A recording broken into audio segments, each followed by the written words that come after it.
안녕하십니까. 서울에서 사업하고 있는 홍지훈입니다. 반갑습니다. 네. 좀 전에 강의를 멋지게 해주신 분이 저희 이제 스폰서인 이민경 사님이신데, 저는 이제 처음에 알고 지낸 사이가 아니었어요. 어떻게 보면 남편과 대학 동기로서 이제 지냈고, 직장도 이제 같이 되는 곳에 있었기 때문에 그렇게 이제 알고 있었는데, 어느 날 갑자기 제가 원룸에 살 때, 총각일 이제 원룸에 살 때, 갑자기 닥친 거예요.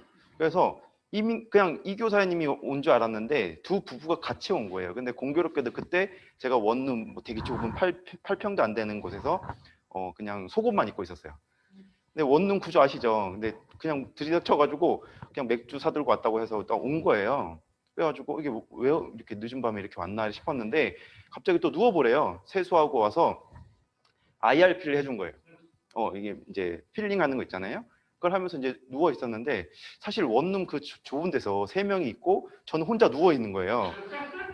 이게 뭔가 싶은 거예요. 근데 이제 두 부부가 암이 한다라는 얘기는 이제 들었고 어느 정도 이제 알아보지 않겠냐는 얘기 했는데 딱 그때 어떤 생각이 들었냐면 뭔지 모르겠지만 참 힘들게 산다.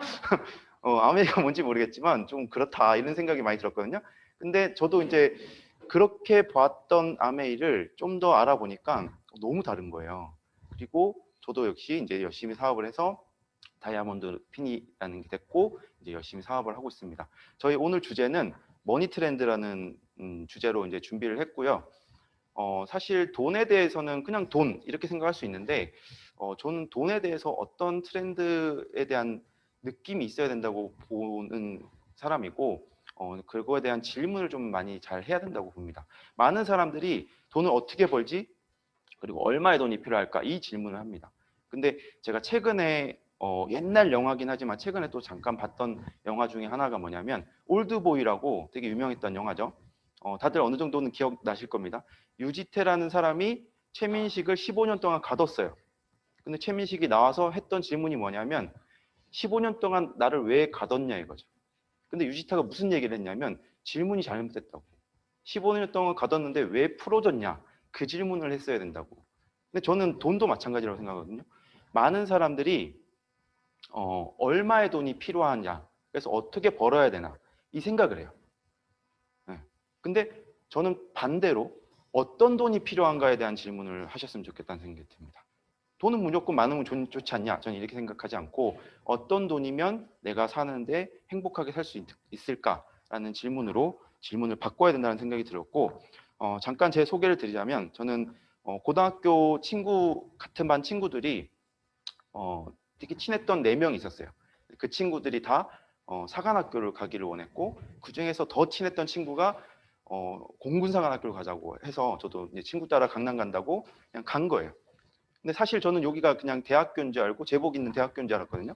근데 졸업하고 뭐 예를 들어서 30년, 20년 이렇게 군복무를 해야 되는지 몰랐어요.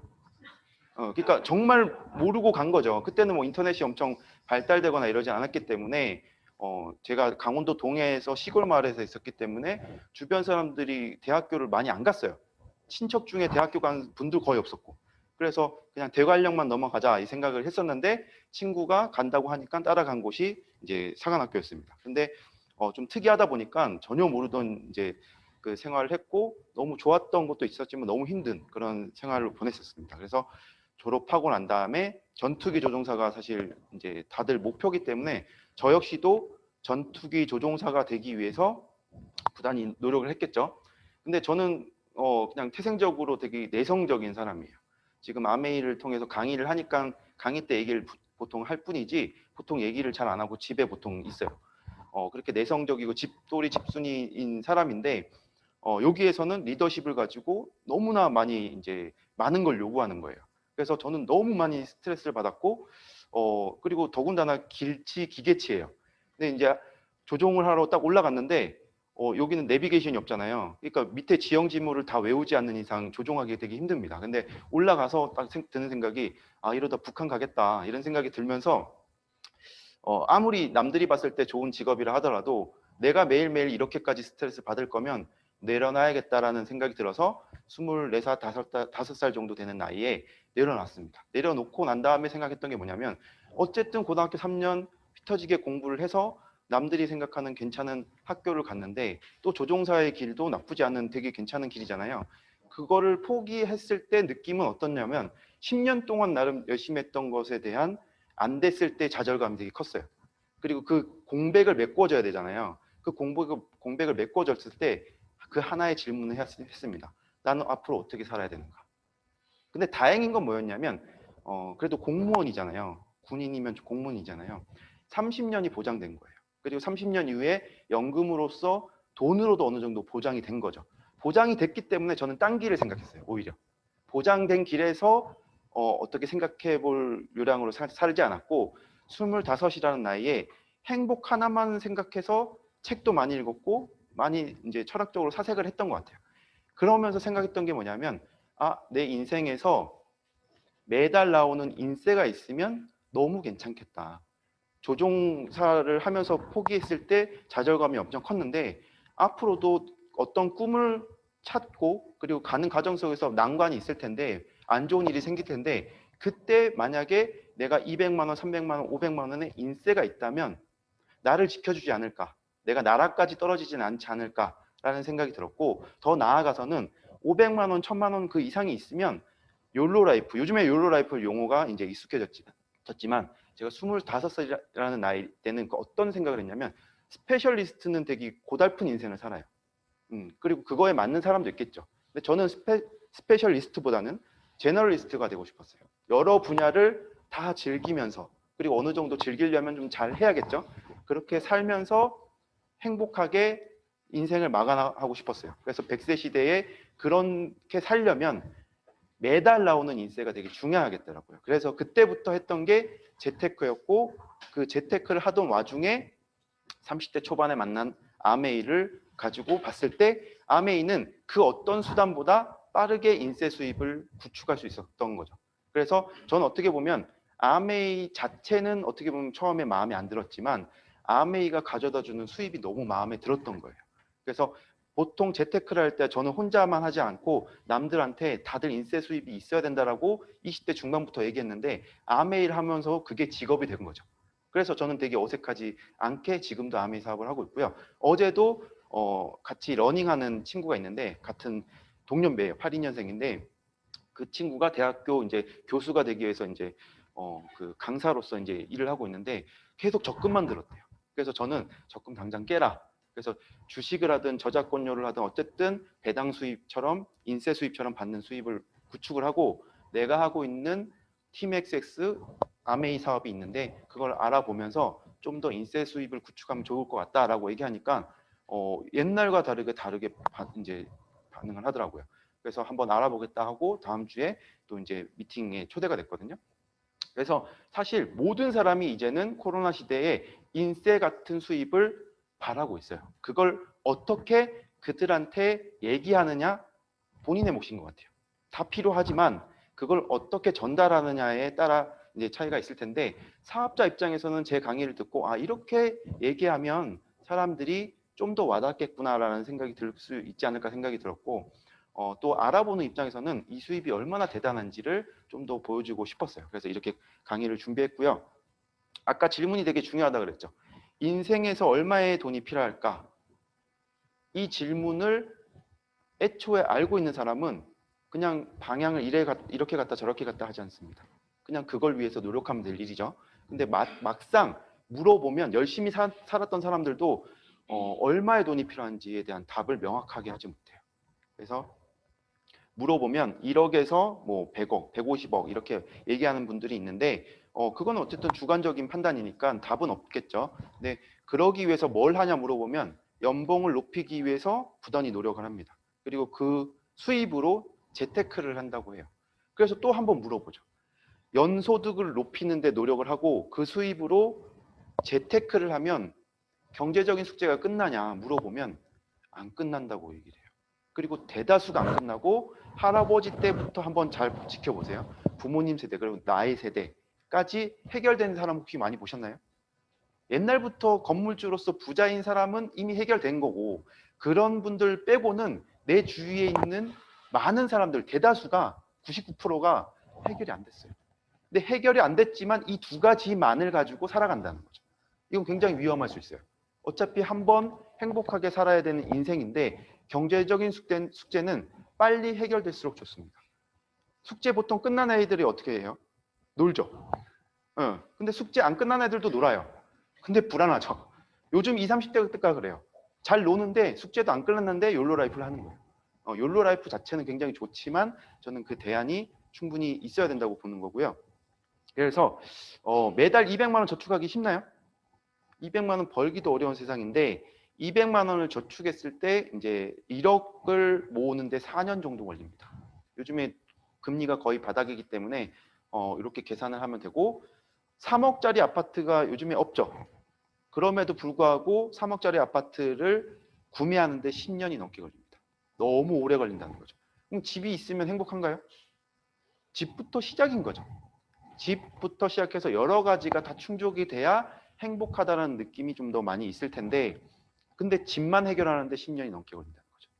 그래서 뜬금없지만 20여 년 전에 저는 이제 IMF를 고등학교 올라갈 때 시점에 겪었는데 전 국민이 이제 IMF가 어떤 느낌인지 아실 거예요. 근데 요즘 20대는 잘 모르겠지만 그때 많은 일들이 있었는데 그때 이후로 저성장이 왔고요. 중산층이 붕괴가 됐습니다. 중산층이라고 하면 그냥 100명 중에 중간을 말하는 게 아니라 소득의 100분위 중에 중간이기 때문에 실제로 대다수가 서민층이지 중산층은 아닙니다. 수입으로 봤을 땐 연소득 8천 이상이라고 보시면 돼요. 대다수가 중산층이 아니라고 보시면 될 것 같고요. 그래서 중산층이 얼마나 붕괴됐느냐? 20여 년 동안 500만 명 정도가 서민층으로 하락을 했습니다. 그래서 이게 어떤 일이 발생하냐면 정부 입장에서는 세금을 많이 못 걷어요. 기업 입장에서는 매출을 증가시키기가 힘들어요. 그래서 어떤 방책이 필요했겠죠. 그래서 20여 년 동안 어떤 일이 벌어졌냐면 렌트, 할부, 리스 서비스가 굉장히 급증을 했습니다. IMF 이후로 공교롭게도 굉장히 급증을 한 거예요. 왜냐하면 어쨌든 먹고 살기 힘들고 수입이 대부분 많이 줄어들었는데 소비는 시켜야 될 거 아니에요. 그러니까 소비를 시키려고 하다 보니까 100만 원짜리가 아니라 쪼개서 월 10만 원짜리로 팔기 시작한 거예요. 그러다 보니까 개인의 신용이 필요했던 거고 몇 개월 할부, 60개월 할부, 지금은 10년 할부도 있는 경우도 있죠. 그렇게 개인의 신용을 매기다 보니까 그걸 카드로 이용해서 쪼개서 이제 할 수 있게끔 거래가 된 거죠. 그래서 휴대폰도 이제 쪼개서 이렇게 많은 대부분의 사람들이 소비를 하고 있고요. 자동차도 요즘에는 취직하자마자 2, 3년 있다가 사는 이제 경향이 아니라 취직하자마자 삽니다. 취직이 합격 발표 나자마자 사는 경우도 많고요. 그 이유가 뭐냐면 돈이 있기 때문이 아니라 부모님이 줘서가 아니라 어차피 월급 2, 300 나오니까 그중에 50만 원 정도면 중형차를 살 수 있거든요. 그래서 그렇게 소비가 많이 바뀌었고요. 아파트는 어떻게 바뀌었나요? 이제는 전세가 거의 없어질 지경입니다. 왜냐하면 금리가 이번에도 동결이 됐죠. 거의 금리가 제로이기 때문에 그리고 그렇게 쭉 갈 거기 때문에 전세로 해서 내가 다시 금리를 받는다. 이거 자체가 좀 아니라는 거죠. 그래서 대부분 월세로 돌리고 있는 시점이죠. 그래서 또 월세를 왜 돌릴까요? 아메이 소득처럼 인세를 월세처럼 이렇게 받는 것 자체가 엄청 의미가 있기 때문에 그렇게 돌리는 거예요. 그래서 아메이뿐만 아니라 저는 아메이 말고도 인세 받을 수 있는 모든 것은 다 해야 된다고 봅니다. 그 총합이 1,000만 원, 2,000만 원, 3,000만 원 본인이 목표한 목표치를 채우면 된다고 보는 거죠. 그래서 모든 소비는 이제 이렇게 쪼개져서 이렇게 됩니다. 그래서 총 가격이 아니라 매월 지불되는 금액으로 사람들이 기억을 하겠죠. 이걸 좀 더 나아가서 뭐죠? 예전에는 소유를 하기 위해서 그냥 아예 그 가격을 주고 샀다면 이제는 공유를 했고 공유에서 더 나아가서 구독 경제를 하고 있습니다. 그래서 이런 와이셔츠를 매달 이제 매주 이렇게 5벌씩 해서 입는 그런 걸 구독하는 사람도 있고요. 신문 구독뿐만 아니라 여러 가지 구독 형태로 이제 많이 발전이 됐다는 거죠. 그래서 아메이도 어떻게 보면 이 줌 방송을 지금 몇백 명 보고 계시잖아요. 몇백 명을 구독한다는 개념으로 저는 이해를 하고 있어요. 그래서 만약에 내년에는 원팀에서 이 줌 환경에서 구독하는 사람이 500명, 1000명이 넘어가면 그만큼 구독 경제로서 이제 파이가 커진다고 보시면 되겠죠. 자, 그럼 구독 할부 소비는 독이 될까요? 네, 많은 분들이 독이 되고 있습니다. 이유는 뭐냐면 월급이 10일에 나오면 보통 일주일에서 2주일 사이에 카드값, 할부값으로 다 빠져나가요. 그러면은 예를 들어서 옛날에 이런 우스갯소리 소는 누가 키워 이렇게 얘기하는 것처럼 그럼 저축은 누가 하냐 이거죠. 저축을 할 사람이 없어요. 그래서 실제로 저축하는 사람 거의 없죠. 그러면 계속 노동 수입으로 100세까지 일거리가 있으면 노동 수입으로 생활을 충당할 수 있는데 노동 수입은 50대 중반이면 다 끊겨요. 40대 때 끊기는 게 또 일상 다반사죠, 요즘에는. 그러면 노동 수입으로 평생 살 수가 없다는 얘기예요. 그럼 내 수입은 노동 수입이 아닌 내가 노동을 안 하더라도 들어오는 수입이 굉장히 필요한 시대가 됐다라는 거죠. 지금 이제 추석 지나고 2차 재난지원금이 또 지급이 될 텐데 그렇게 해서 나오는 매달 50만 원은 굉장히 꿀 같을 겁니다. 근데 그런 꿀 같은 수입이 내가 아메이 수입을 통해서 50만 원, 100만 원을 6개월에서 1년 안에 만들 수 있다면 어떨까요? 저는 1년 안에 만들었거든요. 근데 1년 안에 만드니까 너무 좋더라고요. 그냥 좋은 정도가 아니에요. 그때 월급을 받고 있었기 때문에 월급은 어쨌든 원래 생활하던 패턴대로 소비를 하고 나머지 인세 수입으로 인세 소비를 한 거예요. 어떻게 보면 인세 소비는 지금에 말할 것 같으면 구독하는 거죠. 구독 소비죠. 자, 물을 한번 볼게요. 예전에 사람들은 물이 부족할까봐 우물이라는 형태로 물을 저축을 했습니다. 저축을 했어요. 근데 지금 물을 저축하는 분들이 있을까요? 단수가 일단 안 되기 때문에 그냥 몇 년 동안 물을 저축한 경험이 아마 거의 없을 겁니다. 근데 옛날에는 저도 그렇고 아마 경험이 어느 정도 있을 거예요. 틀면 나오기 때문에 저축을 안 하는 겁니다. 근데 만약에 돈이라는 건 무조건 저축해야 된다. 이 개념이 다 있을 겁니다. 왜 그럴까요? 돈이 부족하니까 그런 거예요. 돈이 매달 죽을 때까지 계속 나온다면 저축할 필요가 없습니다. 근데 그걸 한 번씩은 다 경험해 봤어요. 그게 뭔지 아세요? 유년 시절의 용돈입니다.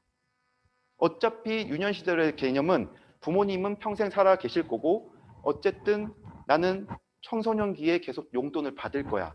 그런 확신이 있기 때문에 용돈은 보통 저축을 안 합니다. 보통 좀 철이 든 애들 빼고는 보통 10만 원을 주든 20만 원을 주든 그 용돈 준 거 다 써요. 왜? 다음 달에 또 주실 테니까. 근데 내 인생에서 100세 인생에서 300, 500, 1000만 원이 용돈처럼 계속 나온다면 어떨까요? 그럼 저축을 해도 좋지만 굳이 하는 게 필수일 필요는 없다라는 거예요. 이게 무슨 윤리 도덕계 그런 덕목처럼 여겨졌었잖아요. 그거는 산업화 시대에 저축을 장려해야지만 산업이 잘 굴러갔기 때문에 국가 정책으로 했던 것뿐이고 지금은 굳이 그럴 필요가 없습니다. 저축을 하면 마이너스가 돼요. 돈이 썩는다고요. 차라리 다른 데 투자하는 게 낫습니다. 그러니까 저축이라는 게 악덕이 될 수 있어요. 악덕. 되게 안 좋은 걸 수 있다는 거죠. 지금 경제 시점에서는. 그래서 사람들의 생각이 바뀐 게 아니라 공급 시스템의 변화가 사람의 행동을 바꾼 겁니다. 지금 우리 환경에서는 물을 모으지 않지만 아프리카의 환경에서는 물을 모아야 안 모아요? 네, 모으죠. 그래서 새벽 3시, 4시에 더 빨리 일어나는 사람한테 부지런하다, 대단하다라고 칭찬을 할 겁니다. 부모님이 칭찬을 하든 누가 칭찬을 하든. 그게 우리 초등학교 시절에 칭찬을 저축하면서 칭찬을 받았던 것 같이 요즘에는 저축왕 뽑아야 안 뽑아요? 투자왕을 뽑지 저축왕을 뽑진 않습니다. 그러니까 이걸 절대 불면의 진리, 저축은 해야 된다. 도덕적인 관점으로 저축해야 돼. 막 쓰면 안 돼. 이렇게 생각하면 안 된다라고 보시면 될 것 같고요. 그래서 물을 돈으로 좀 비유를 해볼게요. 여기 몇 분 이제 앉아 계신데 내일 밥을 하려고 물을 딱 틀었는데 한 100만 원이 딱 떨어졌어요. 물이 나와야 되는데 100만 원이 떨어졌어요. 일단 이제 기분이 좋아하시니까 뭐 웃으시잖아요. 일단 좋겠죠. 그럼 어떻게 하실까요? 일단은 남편한테 가족한테는 안 알리겠죠. 왜냐면 내 돈이니까. 이유는 모르지만 그 돈을 가지고 한 달 동안 쓰던가 저축하던가 하겠죠. 근데 이게 다음 달에도 똑같은 날짜 똑같은 시간에 나오면 어떨까요? 여전히 의심하겠지만 이제 일관성을 찾았겠죠. 그리고 1년 내내 100만 원이 나오면 그러면 계획을 합니다. 100만 원을 어떻게 쓸지. 근데 놀랍게도 내년에 100만 원이 더 얹혀져서 200만 원이 나오면 매년 100만 원씩 늘어서 3년 뒤에는 300만 원이 나오면 어떨까요? 네. 근데 보통 이 임계점이 어느 정도냐면 직장 다니는 보통 20, 30대 전 많이 물어보는데 본인의 수입이 보통 300에서 500에 걸쳐 있어요. 대부분의 사람들이. 그래서 300에서 500 정도의 인세가 확정적으로 나온다고 했을 때 그때 본인의 생각했던 삶 자체를 아예 송두리째 다르게 그냥 해석하고 다르게 그립니다. 이게 굉장히 중요한 질문이에요. 무슨 얘기냐면 300에서 500 받는 사람이 월급으로 100만 원의 인세가 생기면 추가적으로 난 이렇게 살아야겠다 이 정도로밖에 꿈을 안 꾼다고요. 200만 원도 마찬가지입니다. 근데 월급보다 많아졌을 때는 아예 월급을 대체할 수 있기 때문에 월급이라는 큰 공간, 시공간을 없앴을 때, 대부분 직장 다니는 거 싫어하잖아요. 없앴을 때 시공간이 24시간이 생기고 공간도 엄청 확장이 됩니다. 그때 쓸 수 있는 돈도 생긴 거잖아요. 그렇기 때문에 내 인생을 아예 새로 설계해요. 그렇지 않을까요?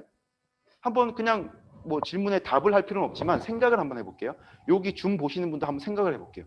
100만 원, 200만 원이 죽을 때까지 나오면 좋죠. 근데 그거는 추가적으로 이런 걸 할 수 있어서 좋은 정도일 거예요. 근데 만약에 다이아몬드 소득이 월 1000 정도의 인세인데 1000만 원이 나오면 어떨 것 같아요? 그러면 아예 다른 인생을 살려고 계획을 할 거예요. 그것도 아예 흰 도화지처럼 새로운 판에 새롭게 내 인생을 그리듯이 막 재밌게 그릴 거라는 거죠.